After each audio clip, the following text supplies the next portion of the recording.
26 नवंबर 1949 को संविधान सभा ने संविधान अंगीकार किया और 26 जनवरी 1950 को भारत ने अपना संविधान लागू किया।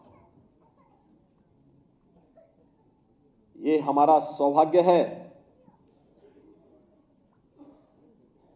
कि भारत की स्वाधीनता के अमृत काल में हम भारत के संविधान के अमृत महोत्सव वर्ष का शुभारंभ कर रहे हैं और अमृत महोत्सव वर्ष भारत के संविधान की दृष्टि से अत्यंत महत्वपूर्ण वर्ष है। यहां पे केवल नागरिक अधिकार की ही बात नहीं होनी है,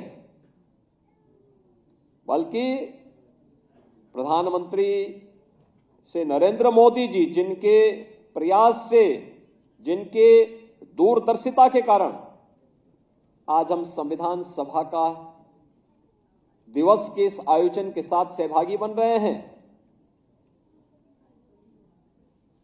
जिसे उन्होंने आज से 10 वर्ष पहले पूरे देशवासियों को कहा था,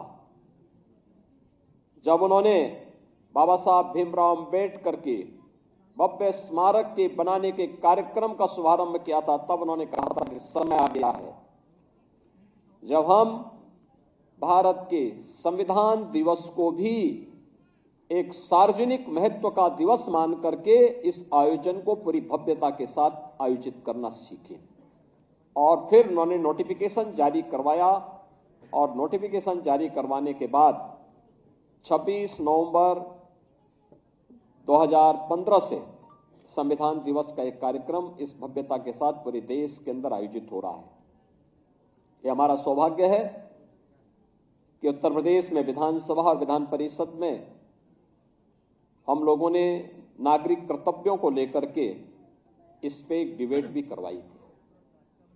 लगातार इन मुद्दों पर चर्चाएं हुई। 2019 में हम लोगों ने इस मुद्दे पर विशेष सत्र आयोजित करके इस पर एक दिन का पूरा सत्र ही नागरिक कर्तव्यों को लेकर के उत्तर प्रदेश विधानसभा ने आयोजित किया।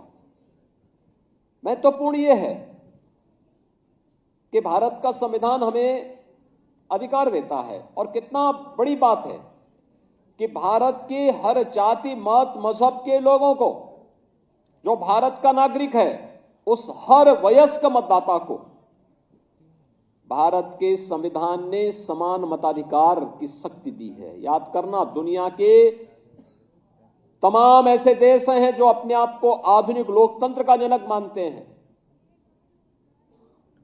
उनके यहां जाति खेमे में बटे हुए लोग थे। वे उन्होंने अपने यहां भेदभाव किया था, उन्होंने अपने प्रत्येक नागरिक को वोटिंग का पावर नहीं दिया था। लेकिन भारत ने जब पहला आम चुनाव 1952 में होता है तो हमारे इस महान संविधान के नाते भारत का हर वह नागरिक जो वयस्क मतदाता था उसको मताधिकार का एक समान अधिकार प्राप्त हुआ था। ये भारत के संविधान की देन है और बाबा साहब भीमराव अंबेडकर की देन है।